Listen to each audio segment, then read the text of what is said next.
પ્રિય મિત્રો, આપણા દેશમાં અને સમાજમાં આજકાલ છૂટાછેડાનું પ્રમાણ વધી રહ્યું છે. પવિત્ર બાઇબલ જણાવે છે કે જ્યાં સુધી પતિ જીવે છે ત્યાં સુધી પત્ની તેની સાથે બંધાયેલી છે. બાઇબલ એમ પણ જણાવે છે કે જેને ઈશ્વરે જોડ્યા છે તેને કોઈ મનુષ્ય જુદા પાડી શકતું નથી. મિત્રો, તમારા લગ્ન જીવન સંબંધી વિચાર કરો.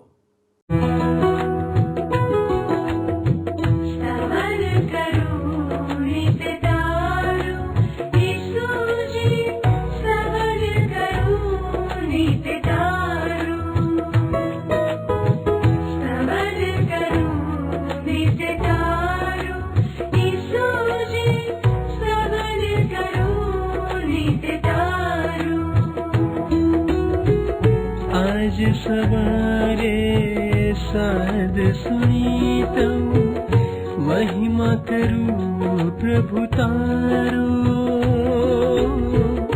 महिमा करूं प्रभु तारो,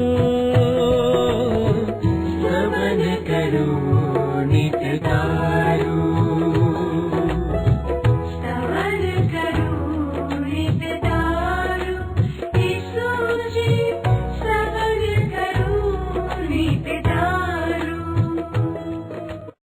વહાલાઓ, આ સમયે આપ વર્લ્ડ રિસાઉન્ડ્સ ટુડે દ્વારા પ્રસ્તુત સ્તવન કાર્યક્રમ નિહાળી રહ્યા છો અને આ કાર્યક્રમમાં આપ સર્વનું સ્વાગત છે. જેઓ પ્રથમવાર આજે આ કાર્યક્રમ નિહાળી રહ્યા છે તેમનો પણ આવકાર કરું છું. બાઇબલ એ ઈશ્વરની પ્રેરણાથી લખાયેલ પુસ્તક છે. આપણે બાઇબલના ક્રમબદ્ધ અભ્યાસ દ્વારા, ઈશ્વરના વચનો દ્વારા માર્ગદર્શન પ્રાપ્ત કરીને આપણા જીવનનું સંચાલન કરી શકીએ છીએ. જ્યારે આપણે ઈશ્વરની ઈચ્છા પ્રમાણે આપણું જીવન જીવીએ છીએ ત્યારે ઈશ્વર આપણને આશીર્વાદ આપે છે. મિત્રો, વિશ્વાસીઓ એટલે કે જેઓ ખ્રિસ્ત ઈસુમાં વિશ્વાસ કરે છે તેઓ આ દુનિયામાં જીવે છે, પરંતુ તેઓ આ દુનિયા માટે જીવતા નથી. જો આપણે ઈશ્વરના આમંત્રણને અનુરૂપ જીવન જીવીશું તો આપણે એક સુખી કુટુંબ બનાવીશું. જો તમે પરિવારમાં કોઈ લગ્ન સંબંધિત બાબતોમાં મૂંઝવણમાં છો અને ઈશ્વરના વચનોને આધારે તમારા જીવનની સમસ્યાનો ઉકેલ શોધો છો તો તમે યોગ્ય નિર્ણય પર પહોંચી શકો છો. મને આશા છે કે આજના અભ્યાસમાં તમને ખ્યાલ આવશે કે ઈશ્વરના વચનોમાં લગ્ન વિશે ઘણું બધું કહેવામાં આવ્યું છે. લગ્ન એ ફક્ત એક યુવક અને યુવતી વચ્ચેના સંબંધ કરતાં પણ કંઈક વિશેષ છે. તેને ગંભીરતાથી લેવાની જરૂર છે. પવિત્ર ગ્રંથ બાઇબલ યોગ્ય માર્ગદર્શન આપે છે, છતાં પણ બેદરકારીને કારણે ઘણા કુટુંબો અલગ થઈ રહ્યા છે, જે દુઃખદાયક છે. તેથી આપણે આ અભ્યાસ દ્વારા જીવનના દરેક પાસાને સમજવાનો પ્રયાસ કરી રહ્યા છીએ. મિત્રો, આજે આપણે કોરિન્થીયોનો પહેલો પત્ર 7મો અધ્યાય તેની 21 થી 40 કલમોનો અભ્યાસ કરીશું. તો ચાલો દર્શકો, આપણે આજના અભ્યાસમાં આગળ વધીએ. તમને યાદ હોય મિત્ર, તો છેલ્લે સ્તવન કાર્યક્રમમાં ઈશ્વરના આમંત્રણને અનુરૂપ જીવન એ શીર્ષક વિશે કરંથવાસીઓને લખેલા પ્રેષિત પાઉલે પ્રથમ પત્રના 7મા અધ્યાયની 20મી કલમ સુધી આવીને આપણે અટક્યા હતા. વારું મિત્ર, તો તમે હવે મારી સાથે સાથે બાઇબલમાં નવા કરારના વિભાગમાં પણ તમે એ જોઈ શકો છો. કરંથવાસીઓને લખેલા પ્રથમ પત્રના 7મા અધ્યાયની 21 અને 22 કલમ જુઓ. અહીં પ્રેષિત પાઉલ લખે છે આગળ, ઈશ્વરે તમને બોલાવ્યા ત્યારે તમે ગુલામ હતા તો ભલે રહ્યા, પણ સ્વતંત્ર થવાની તક મળે તો તે ઝડપી લો. જે ગુલામને પ્રભુએ આમંત્રણ આપ્યું છે તે પ્રભુનો સ્વતંત્ર માણસ છે. તે જ રીતે જે સ્વતંત્ર માણસને ઈસુ ખ્રિસ્તે બોલાવ્યો છે તે ઈસુ ખ્રિસ્તનો ગુલામ છે. હવે પ્રેષિત પાઉલે કરંથીઓને આ પત્ર લખ્યો. એ સમયમાં મિત્રો ત્યાં ગુલામો હતા, ગુલામીની પ્રથા હતી અને સ્વતંત્ર લોકો પણ હતા. એટલે પાઉલ અહીંયા એમ કહેવા માંગે છે કે લોકોએ પ્રભુ ઈસુ ખ્રિસ્તને શરણે આવે ત્યારની તેમની પરિસ્થિતિમાંથી ભાગી છૂટવાનો પ્રયત્ન કરવો જોઈએ નહીં. આજે એવા કેટલાક લોકો હોય છે જેઓ એવો ખ્યાલ ધરાવતા હોય છે કે તેમણે કોઈ મહાન સેવક બનવાની જરૂર છે. હવે એ કાર્યમાં એ લોકો એવા ગળા ડૂબ બની જાય છે કે એમના કુટુંબને જ તેઓ ભૂલી જાય છે. એક પ્રસંગ હું કદી જ ભૂલી શકું એમ નથી. એક વિશ્વાસી મહિલા એક દિવસ પ્રભુ ઈસુ ખ્રિસ્તના એક સેવક પાસે આવી. એણે પ્રભુ ઈસુ ખ્રિસ્તના એ સેવકને કહ્યું કે ભાઈ, પ્રભુ ઈસુ ખ્રિસ્તની પૂર્ણ સમયની સેવામાં જોડાવાનું મને પ્રભુ ઈસુ ખ્રિસ્ત આમંત્રણ આપતા હોય એવું લાગે છે. પ્રભુ ઈસુ ખ્રિસ્તના એ સેવકે એ વિશ્વાસી મહિલાને બહુ જ ધારદાર પ્રશ્ન પૂછ્યો. બહેન, શું તમે પરણેલા છો? હા ભાઈ, હું પરણેલી છું. એ મહિલાએ ઉત્તર આપ્યો. તમને કેટલા બાળકો છે? અમારે 5 બાળકો છે ભાઈ, ઉત્તર મળ્યો. વાહ, આ તો અદ્ભુત બાબત છે. ઈશ્વરે તમને એમની પૂર્ણ સમયની સેવામાં બોલાવ્યા જ છે અને એ માટે ઈશ્વરે તમને તમારા પતિ સાથે 5 બાળકો આપ્યા છે. ઈશ્વરની સેવાનું તમારું ક્ષેત્ર તમારું કુટુંબ છે. આ બાબત સમજાય છે ને મિત્ર? વારું, આપણે હવે આગળ 23મી કલમ જોઈએ. અહીંયા પ્રેષિત પાઉલ કહે છે, ઈશ્વરે તમને કિંમત ચૂકવીને ખરીદેલા છે, તેથી તમે માણસોના ગુલામ બનશો નહીં. તમને પ્રભુ ઈસુ ખ્રિસ્તના લોહી દ્વારા પાપોના સકંજામાંથી, દુષ્કર્મોના બંધનોમાંથી છોડાવવામાં આવ્યા છે અને એટલે હવે તમે કોઈના ગુલામ બનશો નહીં. એક મોટા શહેરમાં મિત્ર બારમાં એક યુવતી નોકરી કરતી હતી. એણે એક કાર્યક્રમ દ્વારા પ્રભુ ઈસુ ખ્રિસ્તનો શુભ સંદેશ સાંભળ્યો અને કાળક્રમે એ પ્રભુ ઈસુ ખ્રિસ્તને શરણે આવી. હવે બાઇબલમાંના ઈશ્વરના વચનો એના માટે તો તદ્દન નવા જ હતા. એ યુવતીએ પ્રભુ ઈસુ ખ્રિસ્તના એક સેવકને પૂછ્યું કે શું એણે બારની એની નોકરી છોડી દેવી જોઈએ? તો પ્રભુ ઈસુ ખ્રિસ્તના સેવકે એને કહ્યું કે એ નિર્ણય એણે જાતે જ કરવો જોઈએ. જો એને હૃદયમાં ખાતરી થતી હોય કે ઈસુ ખ્રિસ્તની અનુયાયી તરીકે બારની નોકરી કરવી એના માટે યોગ્ય નથી, તો એ નોકરી છોડી દેવી જોઈએ. હું કહું છું એટલા માટે નહીં, પણ એના હૃદયમાં એવી ખાતરી થતી હોય તો જ. અને માનશો મિત્ર, એ યુવતીએ એ નોકરી છોડી દીધી અને ટૂંક સમયમાં જ એને બીજી સારી નોકરી મળી ગઈ. એ યુવતીને પ્રભુ ઈસુ ખ્રિસ્તના લોહીની કિંમતથી ખરીદવામાં આવી હતી. એ કોઈની ગુલામ રહી શકે નહીં. 24મી કલમ હવે તમે જુઓ તો ત્યાં લખ્યું છે, ભાઈઓ, ઈશ્વરે દરેકને જે સ્થિતિમાં આમંત્રણ આપ્યું છે તે જ સ્થિતિ મુજબ ઈશ્વરની સાથેના સંબંધમાં ચાલુ રહો. હવે આ બાબત મિત્ર ખાસ ધ્યાનમાં લેવા જેવી છે. જ્યારે કોઈ વ્યક્તિ પ્રભુ ઈસુ ખ્રિસ્તને શરણે આવે, પ્રભુ ઈસુ ખ્રિસ્તની સાથે જોડાય, ત્યારે ઈશ્વર સાથેનો એનો સંબંધ અવરોધાતો ના હોય તો, ધ્યાનથી સાંભળો, ઈશ્વર સાથેનો એનો સંબંધ અવરોધાતો ના હોય તો એણે એ જે સ્થાનમાં છે ત્યાં જ રહેવું અને એ જે કરતો હોય એ એણે ચાલુ રાખવું. જીવનમાં ઈશ્વરનું સ્થાન પ્રથમ હોવું જોઈએ. હવે જો પરિસ્થિતિ એવી હોય કે એ ઈશ્વરને પ્રથમ સ્થાને જાળવી ન શકતો હોય તો એણે પોતાની સ્થિતિ બદલવી જોઈએ. હવે મિત્ર, આપણને આગળ પ્રશ્ન એવું શીર્ષક જોવા મળે છે, અપરિણીતો અને વિધવાઓનો પ્રશ્ન. હવે મિત્ર, આ અધ્યાયમાં હવે પછીની ચર્ચા કરન્થીઓએ પ્રેષિત પાઉલને પૂછેલા બીજા પ્રશ્ન સંબંધી છે. પાઉલે એને તેમના પ્રથમ પત્ર સાથે સાંકળી છે. આપણે યાદ રાખીએ મિત્ર કે પાઉલના સમયમાં કરિન્થની જે પરિસ્થિતિ હતી એને અનુલક્ષીને પાઉલની આ સૂચનાઓ સમજવાની છે. એ પછી આપણે જે સમયમાં જીવી રહ્યા છે એને એ લાગુ પાડવાની છે. કોરિન્થ શહેર અત્યંત ભ્રષ્ટ શહેર હતું અને પુરુષત્વ ત્યારે ભ્રષ્ટતાથી ખદબદતું થઈ ગયું હતું. જ્યારે સ્ત્રીત્વ ભ્રષ્ટ થઈ જાય ત્યારે પુરુષત્વનું એકદમ હલકા સ્તરે પતન થાય છે મિત્ર. અને એટલે એ સમયે કરિન્થ શહેરમાં વિશ્વાસી માતા પિતા સામે આ પ્રશ્ન ઉભો થયો હતો કે એમણે એમની લગ્ન લાયક દીકરીઓનું શું કરવું. આ લગ્નની ઉંમરે પહોંચેલી દીકરીઓનું હૃદય પરિવર્તન થયું. એ અગાઉના એમના જે મિત્રો હતા એ તો દારૂડિયા હતા અને એ લોકો એફ્રોડાઇટના મંદિરની રૂપજીવીની દેવકન્યાઓ પાસે જતા હતા. હવે વિવાહિત ઉંમરે પહોંચેલી દીકરીઓએ કરવું શું? પાઉલ આ પ્રશ્નનો ઉત્તર આપશે. જુઓ 25મી કલમ, અપરિણીતો અને વિધવાઓનો પ્રશ્ન. એ શીર્ષક નીચે કરંથવાસીને લખેલો પહેલો પત્ર 7મો અધ્યાય 25મી કલમ પ્રેષિત પાઉલ કહે છે, હવે અપરિણીતો વિશે હું જણાવું છું. પ્રભુ તરફથી મને કોઈ આજ્ઞા મળી નથી, પણ પ્રભુની દયાથી હું ભરોસાપાત્ર છું અને હું મારો મત જણાવું છું. આનો અર્થ એ થાય કે પાઉલ પ્રભુ ઈસુ ખ્રિસ્તની આજ્ઞાઓ જાણતો હતો અને પ્રભુ ઈસુ ખ્રિસ્તના શિક્ષણનું તેને જ્ઞાન હતું. જો કે અહીંયા પાઉલ કહે છે કે અપરિણીતો માટે પ્રભુ ઈસુ ખ્રિસ્ત પાસેથી તેને કોઈ આજ્ઞા મળી નથી, પરંતુ એ પોતાનું અંગત મંતવ્ય જણાવે છે. પાઉલને ઈશ્વરની દયા પ્રાપ્ત થયેલી હતી અને એટલે એ ઈશ્વરને આધીન રહીને સાચો મત જણાવે છે. એની પાસે એ લાયકાત છે. એને ઈશ્વર પાસેથી સારા નરસાનું જ્ઞાન મળ્યું છે. હવે આગળ 26 અને 27 કલમ જુઓ તો ત્યાં એ લખે છે કે હાલની પરિસ્થિતિને ધ્યાનમાં રાખીને દરેક માણસ પોતે જે સ્થિતિમાં છે તેમાં જ રહેવું. પહેલો પ્રશ્ન એ પૂછે છે, શું તું પરિણીત છે? તો તું તારી પત્નીને મૂકી દેવાનો પ્રયત્ન ન કર. શું તું અપરિણીત છે?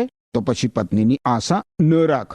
હવે હાલની પરિસ્થિતિ એટલે કે એ સમયની કોરિન્થની પરિસ્થિતિ નૈતિક રીતે અત્યંત કથળી ગયેલી, ભ્રષ્ટ હતી અને પાઉલ જાણતો હતો કે એ લાંબો સમય ચાલવાની નહોતી.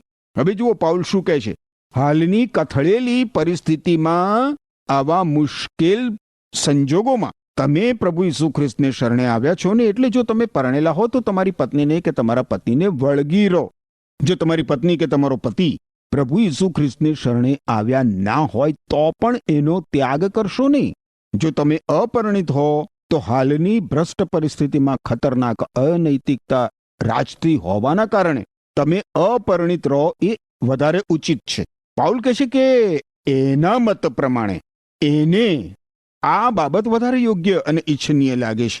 28મી કલમમાં એ કહે છે કે જો તું લગ્ન કરે તો તું પાપ કરતો નથી, અને જો કોઈ કુમારિકા લગ્ન કરે તો તે પણ પાપ કરતી નથી, પણ જેઓ લગ્ન કરે છે તેઓને દુનિયાવી મુશ્કેલીઓ વેઠવી પડે છે. હું તમને એમાંથી બચાવી શકું તો સારું. અલબત્ત લગ્ન કરવું એ કંઈ પાપ નથી, પરંતુ કોરિન્થ શહેરમાં અત્યંત અનુકૂળ સંજોગોમાં પણ મિત્ર, દાંપત્ય જીવનનો મહાસાગર બહુ તોફાની હતો. પાઉલ કોરિન્થના વિશ્વાસીઓને વધારે મુશ્કેલીઓથી બચાવવાનો પ્રયત્ન કરે છે. હવે પાઉલ કોરિન્થવાસીઓ સાથે ત્યારની પરિસ્થિતિના પ્રકાશમાં સમયના તકાદા નીચે, ઝડપ કરવાના દબાણ નીચે અને અગત્યતાની તાકીદ નીચે અન્ય બાબતોની ચર્ચા કરે છે.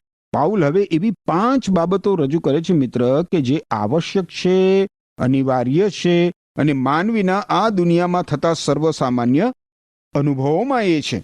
પ્રથમ તો તમે જુઓ તો પાઉલ લગ્નની ચર્ચા કરે છે. પાઉલ કહે છે કે હા, જરૂર લગ્ન કરવું યોગ્ય જ છે, પરંતુ યાદ રાખો તમને મુશ્કેલીઓ પડશે.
પતિત છું, માફી આપ મને.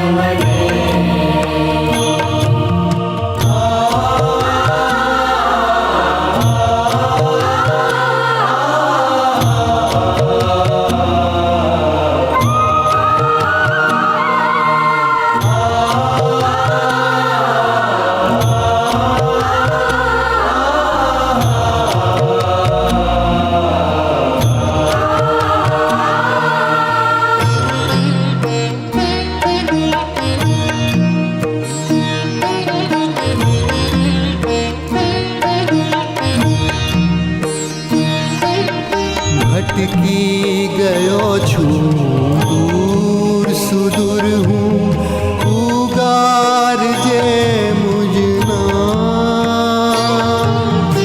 ભટકી ગયો છું, દૂર સુદૂર હું, ઉગારજે મુજના. ઉગારજે મુજના.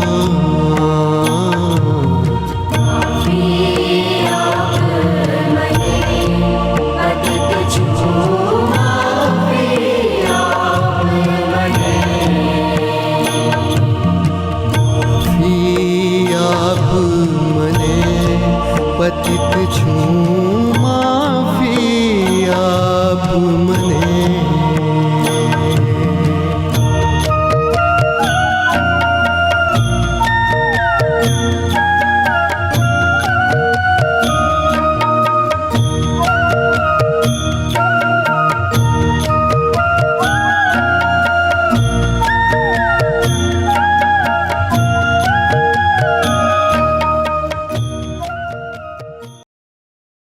29મી કલમમાં એ શું કહે છે? ભાઈઓ, હું તમને આ વાત સમજાવવા માંગુ છું.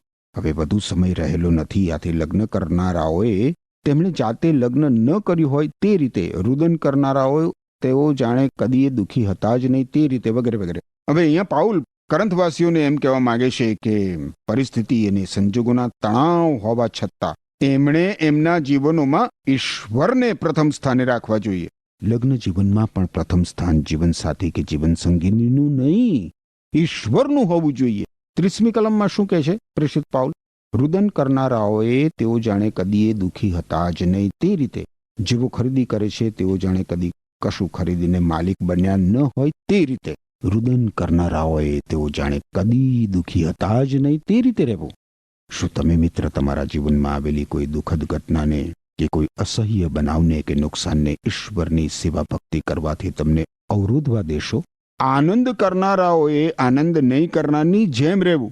ઈશ્વર સાથેના તમારા સંબંધનું સ્થાન મોજ મજા શી રીતે લઈ શકે? ખરીદ કરનારે ખરીદીને માલિક બન્યા ના હોય એ રીતે રહેવું. હવે ધંધો, બિઝનેસ શું આપણા જીવનમાં ઈશ્વરનું સ્થાન લઈ શકે ખરો મિત્ર? ઘણા બધા લોકો પોતાના ધંધા, બિઝનેસ, વેપાર, રોજગાર કે વ્યવસાયને પોતાનો ઈશ્વર બનાવી દે છે. આગળ તમે જુઓ તો પ્રેષિત પાઉલ 31મી કલમમાં કહે છે, અને દુનિયાવી વ્યવહારમાં પડેલાઓએ તેમને જાણે કે દુનિયા સાથે કંઈ લાગભાગ ન હોય એ રીતે રહેવું. કારણ આ દુનિયા તેની હાલની પરિસ્થિતિમાં બહુ લાંબુ ટકવાની નથી. તમે મિત્ર અને હું દુનિયામાં જરૂર છીએ. હા, દુનિયામાં જરૂર છીએ, પણ દુનિયા ના નથી. જો કે આનો અર્થ કંઈ એવો નથી થતો કે આપણે દુનિયાની કોઈ પણ ચીજ વસ્તુને સ્પર્શી ના શકીએ. આનો અર્થ એ પણ નથી થતો મિત્ર કે આપણે સંસાર છોડીને લંગોટી મારી માનવ સમાજથી અલગારી બનીને હિમાલયની તળેટીમાં બેસી જવું. ના ના ના ના. આનો અર્થ એ પણ નથી થતો કે કશાને અડકવું નહીં, કશાને ચાખવું નહીં, કશાનો અનુભવ કરવો નહીં. ના ભાઈ ના. આપણે આ દુનિયાનો ઉપયોગ કરી શકીએ છીએ. દુનિયાની ચીજ વસ્તુઓ, આપણો સંસાર, નોકરી, ધંધો, અભ્યાસ, કારકિર્દી, માનવ વચ્ચેના સંબંધો અને વ્યવહારો વગેરે વગેરે, એ બધાનો ઉપયોગ કરી શકાય. ટ્રેનમાં મુસાફરી કરતા કરતા બહારના કુદરતી દ્રશ્યોનો હું ઉપયોગ કરું છું મિત્ર. મારા મનને એ બહુ જ પ્રફુલ્લિત કરે છે. મારા હૃદયને એ બધું બહુ આહલાદક લાગે છે. મારી આંખો નદી, નાળા, પર્વતો, વનરાજી વગેરે વગેરે વગેરે જોઈને બહુ જ આનંદ પામે છે. પરંતુ ટ્રેનમાંથી કૂદકો મારીને મેં તેમને નમન કરી, તેમની આરાધના ભક્તિ કરી નથી. એટલે મુદ્દો અહીંયા એ છે મિત્ર કે આપણે દુનિયાની ચીજ વસ્તુઓનો ઉપયોગ કરવો જોઈએ, પરંતુ એના મૂલ્ય સાથે ચેડા ના કરી શકીએ. આપણે દુનિયાની કોઈ પણ ચીજ વસ્તુ કે બાબતને સર્જનહાર ઈશ્વરને સ્થાને બેસાડી ના શકીએ. વારું મિત્ર, હવે પ્રેષિત પાઉલ ફરી લગ્ન વિષયક ચર્ચા તરફ આગળ વધે છે. જુઓ 32મી કલમ. મારી એવી ઈચ્છા છે કે તમે ચિંતા ન કરો. અપરિણિત વ્યક્તિ પ્રભુના કાર્યની ચિંતા રાખે છે, કારણ તે પ્રભુને ખુશ કરવા પ્રયત્ન કરે છે. હવે પાઉલ કેટલાક વ્યવહારુ નિરીક્ષણો પ્રસ્તુત કરે છે મિત્ર. અપરિણિત માનવીએ બાળકના બાળોતિયા બદલવાની કે કુટુંબ માટે ખોરાક ખરીદવા જવાની કે એવી કોઈ પરિણિત જીવનની ચિંતાઓ કરવાની હોતી નથી. બરાબર કે નહીં? અપરિણિત યુવાન કે અપરિણિત યુવતી પોતાનો સમય ઈશ્વરની બાબતો માટે વધારે આપી શકે છે. હવે 33મી કલમ જુઓ. પણ પરિણિત વ્યક્તિ દુનિયાવી બાબતોની ચિંતા રાખે છે, કારણ એ એની પત્નીને ખુશ કરવા માંગે છે. પરિણિત પુરુષ પોતાની પત્નીને ખુશ રાખવા પ્રયત્ન કરે છે. આ સ્વાભાવિક અને કુદરતી બાબત છે, ને કુદરતી અને સ્વાભાવિક વલણ છે. એટલે પાઉલ અહીંયા એમ નથી કહેતો કે એ ખોટું છે. ના, પાઉલ એમ કહેવા માંગે છે કે પરિણિત યુગલ દેખીતી રીતે જ અપરિણિત સ્ત્રી કે પુરુષ જેટલો સમય ઈશ્વરની સેવા માટે આપી શકે નહીં.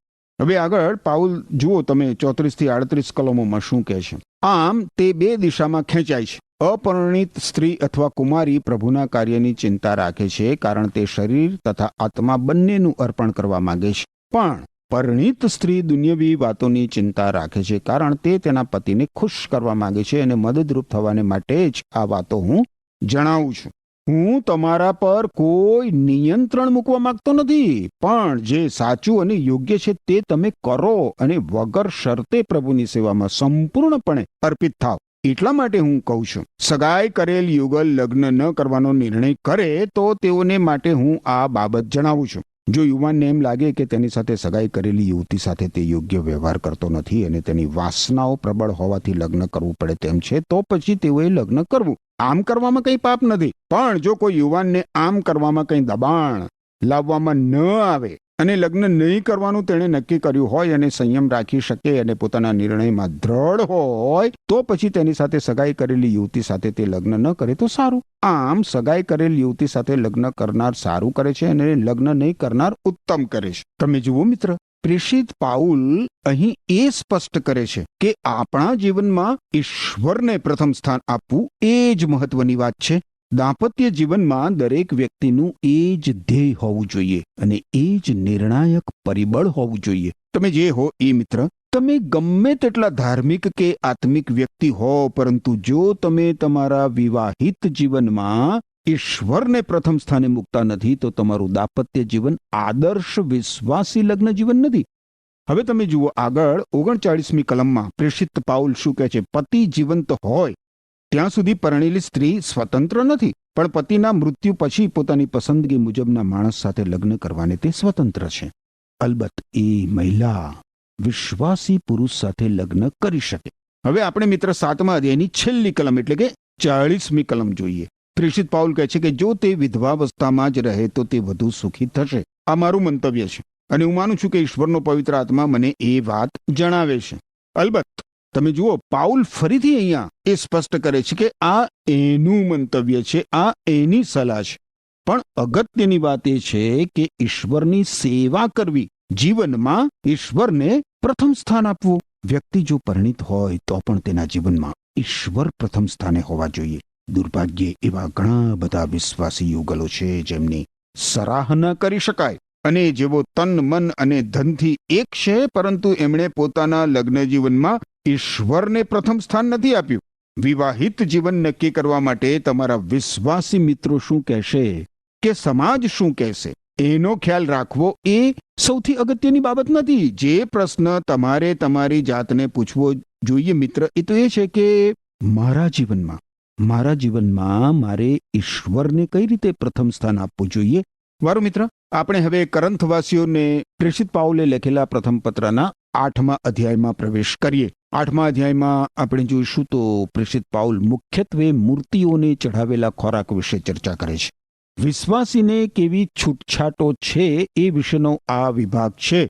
હવે આ વિભાગમાં 8મા અધ્યાયથી 11મા અધ્યાયની પહેલી કલમનો સમાવેશ થાય છે અને એમાં વિશ્વાસીને આપવામાં આવેલી છૂટછાટોના કેટલાક પાસાઓને સ્પર્શવામાં આવ્યા છે. 8મા અધ્યાયમાં આપણે મૂર્તિઓને ચઢાવેલો ખોરાક ખાઈ શકીએ કે નહીં અને ખોરાકના ક્ષેત્રમાં ઈશ્વરના બાળકને કંઈ સ્વતંત્રતા હોવી જોઈએ એ વિશે ચર્ચા કરવામાં આવી છે. હવે આ 8મા અધ્યાયનો અભ્યાસ કરતી વખતે મિત્ર આપણે એ ધ્યાનમાં રાખવું પડશે કે પાઉલ કોરંથવાસીઓને આ વાતો લખે છે અને પાઉલે તેમને ઐહિક રીતે અને તેઓ પ્રભુ ઈસુ ખ્રિસ્તમાં હજી બાલ્યાવસ્થામાં છે એ રીતે ઉદ્દેશ્યા છે. પ્રથમ પ્રેષિત પાઉલ ઐહિકતાની વાત કરશે અને પછી આત્મિકતા વિશે વાત કરશે. આજે વિશ્વાસીઓ વર્તમાન સમયમાં ઐહિક જીવન જીવતા હોવાથી આ 8મો અધ્યાય દરેક વિશ્વાસી માટે બહુ જ ઉપયોગી અને લાભદાયી છે. ખોરાકને લગતો વિષય લગ્ન અને છૂટાછેડાને લગતા વિષય જેટલો જ મિત્ર ચર્ચાસ્પદ છે. ઘણા બધા ધર્મોમાં અને ઘણી બધી માન્યતાઓમાં, પરંપરાઓમાં અને સંસ્કૃતિમાં ખોરાક એક વિશિષ્ટ મહત્વ ધરાવે છે. ખોરાક વિશે એમાં ઘણા કડક કાયદાઓ હોય છે. જે બાબતો કરવી આપણા માટે ખોટી છે એ માટે બાઇબલ લાલ બત્તી ધરીને આપણને સ્પષ્ટ સૂચનાઓ આપે છે. દાખલા તરીકે બાઇબલ દારૂડિયાપણા ઉપર પ્રખર પ્રહાર કરે છે અને એને દોષિત ઠરાવે છે. એ વિશે કોઈ દલીલને કે કોઈ પ્રશ્નને સ્થાન જ નથી. તો મિત્ર, કરંથવાસીઓને પ્રેષિત પાઉલે લખેલા પ્રથમ પત્રના 8મા અધ્યાયમાં આપણને ઘણો બધો પ્રકાશ મળશે. તમે જોશો તો 8મો અધ્યાય 480 નંબરના પૃષ્ઠ ઉપર શરૂ થાય છે. પ્રેમ સંદેશ નામના પુસ્તકના 480 નંબરના પૃષ્ઠ ઉપર. જો તમારી પાસે પ્રેમ સંદેશ નામનું પુસ્તક હોય તો કૃપા કરીને તમે કરંથવાસીઓને લખેલો પહેલો પત્ર 8મો અધ્યાય વાંચી રાખજો. ફરી મળીએ ત્યારે આપણે એનો અભ્યાસ શરૂ કરીશું. એ દરમિયાન ઈશ્વર તમને પોતાની પવિત્ર પાંખો તળે, પોતાની આંખોની કીકીની પેઠે સંભાળી બચાવી રાખો. આમીન. પ્રિય મિત્રો, લગ્ન માટે પ્રેરિત પાઉલ કેટલીક સૂચનાઓ આપે છે જે આપણા કુટુંબ તેમજ સમાજને પણ આ દિવસોમાં લાગુ પાડી શકે છે. તમે અપરિણિત રહીને એકલા જીવન જીવી શકો છો અને પ્રભુને ખુશ કરી શકો છો, પરંતુ એનો અર્થ એ છે કે તમારે ખૂબ જ સંયમ રાખીને જાતીય રીતે શુદ્ધ રહેવું પડશે. બીજું, જાતીયતા એ લગ્નનો એક અધિકાર અને આશીર્વાદ છે, જેને બંનેમાંથી કોઈએ છીનવી લેવો ના જોઈએ. ત્રીજું, લગ્ન જીવનભરનો કરાર છે, જેથી પોતાના જીવનસાથીને છૂટાછેડા ન આપવા જોઈએ. ચોથું, જો તમારા છૂટાછેડા થાય તો તમારે એકલા રહેવું પડશે અને તમારા ભૂતપૂર્વ જીવનસાથી સાથે સમાધાન કરવું પડશે. પાંચમું, જો તમે ફરીથી લગ્ન કરો છો અને છૂટાછેડાનું કારણ જાતીય અનૈતિકતા ના હોય તો હવે તમે ભૂલ કરી રહ્યા છો. મિત્રો, આ બાબતને ખૂબ ગંભીર ગણશો. છઠ્ઠી બાબત, જો તમે કોઈ અવિશ્વાસી સાથે લગ્ન કર્યા હોય તો તમારે લગ્નમાં વિશ્વાસુ રહેવું જ જોઈએ. સાતમી બાબત, જો કોઈ અવિશ્વાસી વ્યક્તિ કોઈ વિશ્વાસીને છૂટાછેડા આપે તો હવે પછી પુનઃલગ્ન માટે કોઈ પરવાનગી નથી. આઠમી બાબત, જો તમારા જીવનસાથીનું મૃત્યુ થાય તો તમને ફરીથી લગ્ન કરવાનો અધિકાર છે, પરંતુ તમારે હજુ પણ ઈશ્વરના લગ્ન વિશે સર્વ નિયમોનું પાલન કરવું પડશે. મિત્રો, આ બધી બાબતો ઈશ્વર તમને વધુ સારી રીતે સમજાવે એ જ મારી પ્રાર્થના છે. ભાલા દર્શક મિત્રો, આજનો કાર્યક્રમ આપ નિહાળી રહ્યા છો અને તમને કંઈક શીખવા મળ્યું છે તો અમારો સંપર્ક જરૂરથી કરશો. આવો આપણે પ્રાર્થના કરીએ. ભાલા પ્રભુજી, તમે અમારા કુટુંબોને સાચવો, અમારા દાંપત્ય જીવનમાં તમારી કૃપા આપો. પવિત્ર દેવ, અમે કૌટુંબિક રીતે વધારે મજબૂત બનીએ તેમાં અમને મદદ કરો. અમારી આ પ્રાર્થના ઈસુના નામમાં માગીએ છીએ. આમેન. વહાલા દર્શકો, ઈશ્વર આપ સર્વની સાથે રહો અને આપનું કુટુંબ એ મજબૂત કુટુંબ બને એ જ અમારી પ્રાર્થના છે. ઈશ્વર આજનો આશીર્વાદ આપ સર્વને આપો. આમેન.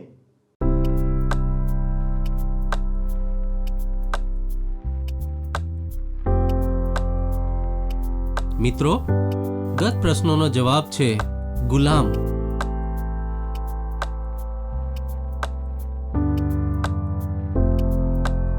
આજનો પ્રશ્ન છે, ઈશ્વરની બાબતોમાં કેવી વ્યક્તિ વધારે સમય આપી શકે?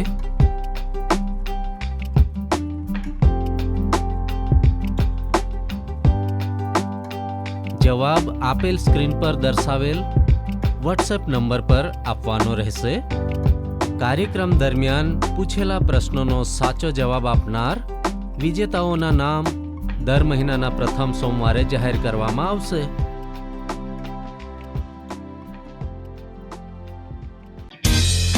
શું તમને આ કાર્યક્રમ ગમ્યો?